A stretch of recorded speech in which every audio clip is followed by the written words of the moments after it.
What's going on, everyone? South Bay Rebel here with another review. Today we're going to be looking at some Star Wars Black Series figures. I hinted at these a few weeks back in a preview video, and now we're going to make good on that, get them out of their packages, and see how nice they really are. So we'll be looking at 3 figures today. We have the Death Watch Mandalorian, the Death Trooper, and Aurra Sing. Kicking it off, we have the Death Watch Mandalorian first. Now, I don't know about old body versus new body or versions of articulation and butterfly joints and all that good stuff. It's something that I'm trying to get up to speed on, but I really don't think it matters so much as getting the figures out of the box and just seeing what you can do with them in hand. Now, don't get me wrong, that's not to say that those upgrades don't impact the flexibility and the articulation of these figures in a positive way. I just mean that just because they're on an older style with outdated articulation, it doesn't necessarily mean that they're going to be bad figures. So when we look at this Death Watch Mandalorian, I think he poses pretty well. I know a lot of the Mandalorian style figures that are on that old Jango Fett body tend to get a lot of hate, and I can totally understand why. The Previs figure that I got, I haven't reviewed it on this channel yet, but I certainly will, has no ability to stand up on its own. It's pretty atrocious. This one, however, whether it's on the same mold or not, for better or worse, it poses pretty well. It stands up on its own. I was able to get it into some nice action poses, and I think it's just an all-around nice looking figure with decent enough articulation. Just about all of the action poses that I wanted to put it in and thought looked good, I was able to achieve. Now, it's not without its flaws. It did tip over when I pushed the limits, but that said, it did pretty well in the articulation department. Now, looking at the paint apps as we get a closer view, I think it looks pretty good. This is kind of a no frills paint job, but the color contrast with the light blue and then that splash of like turquoise and then that dark black or gray kind of gives it a real pop, and they break it up a little bit from being too monotonous with the nice white detail on the armor in various places, including that Death Watch symbol on the shoulder. I also want to highlight the holster for the blaster has a strap to hold it in place. I think that was a little unnecessary, and every time I hooked it in or tried to pull it out of that position, it just seemed like maybe it was going to snap off. It just seemed a little delicate and unnecessary, and when we get to one of the other figures coming up here in this video, I can really highlight why. But all around, I really like this Death Watch Mandalorian.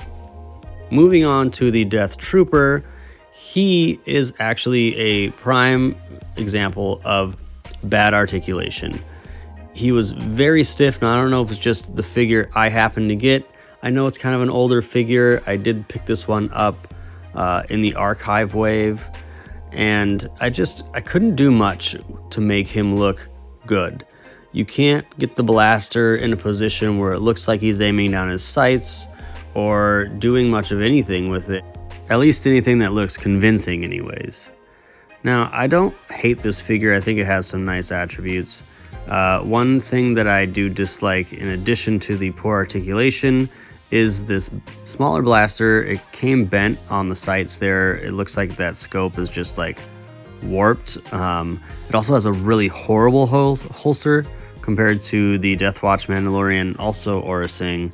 And so you can see how poor that blaster looks when aimed down sights. And this is not a bad pose that I happen to get him in, but then the blaster kind of kills it. It just looks weird being warped and kind of bent and drooping down like that.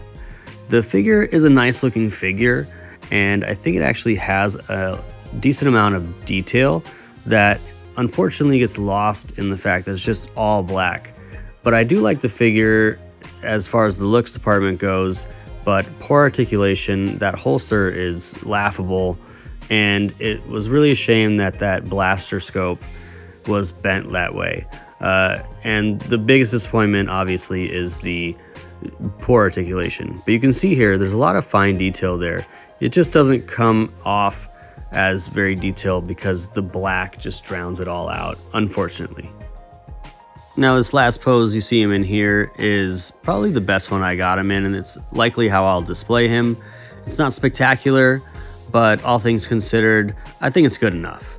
And that's really the best I could hope for after finding out how poor the articulation is. Lastly, we are going to look at Aurra Sing. This is a neat character. I think this leaves a lot to the imagination on the surface, but once you take a closer look, you can tell that it's pretty well thought out and actually a pretty nice figure. From a distance, you can't necessarily tell that, but as we get in closer and I'll go over some neat things about it, I think it's probably underrated. I picked it up on sale as I did the Death Watch Mandalorian and the Death Trooper. And you can see here, it comes with a slew of accessories. You've got that really, really long sniper rifle that doesn't have a ton of detail in it itself, but also the 2 pistols. These do not have that strap on the holster to hold them in over the back of the grip, which is awesome. And when you put them into the holsters, they wedge in very nicely. So that's the difference I was talking about in terms of the Death Watch Mandalorian's holster and these holsters. I think that they should just adopt whatever they did on this and apply it to pretty much any character that has a holster for their blasters. As we look at the character itself now and some of the articulation, I think they did a good job. You can see that it looks pretty convincing with the rifle in hand in a standing position. It looks like the scope is where it should be and she's looking through it. So I really like that.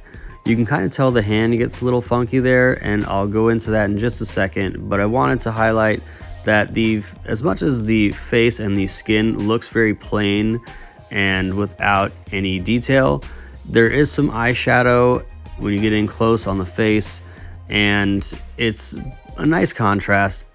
The face is nice. It has a good sculpt to it. The hair has some detail in it that adds a little bit of flair and color. The vest looks nice. I think my only complaint on the paint apps would be that the oranges are all slightly a different hue. And then here you can see the hands. They're a little funky, but when you see them holding the blaster here, you can tell that there are like 2 trigger guard areas, and so it seems intentional, as funky as it might be, and both the hands are like that. It just makes them look really weird when she's not holding something, but when you have both the blasters in her hands, it kind of all comes together, and I think she poses pretty well. There's a little bit of limiting factors here, especially with the long, like, hard ponytail that she has. It can kind of throw off the balance, especially because the legs are so skinny. But all around, solid figure, and I think you can still get it on sale for a pretty good deal right now. So breaking it down, between the 3 figures, obviously the Death Watch Mandalorian and Aurra Sing went out over the Death Trooper. It just wasn't up to snuff compared to these 2. Between these 2, it's a hard tie. I have a hard time picking which one I like better. I like them both really well. So nice additions to the collection. Happy to have them. I hope you liked this video. There's going to be more to come. I know some people are on here for the Lego content, and trust me, there's a ton of content on the way. So stay tuned for that, and stay tuned for more Black Series content as well. Hit that like button and subscribe so you don't miss any future videos.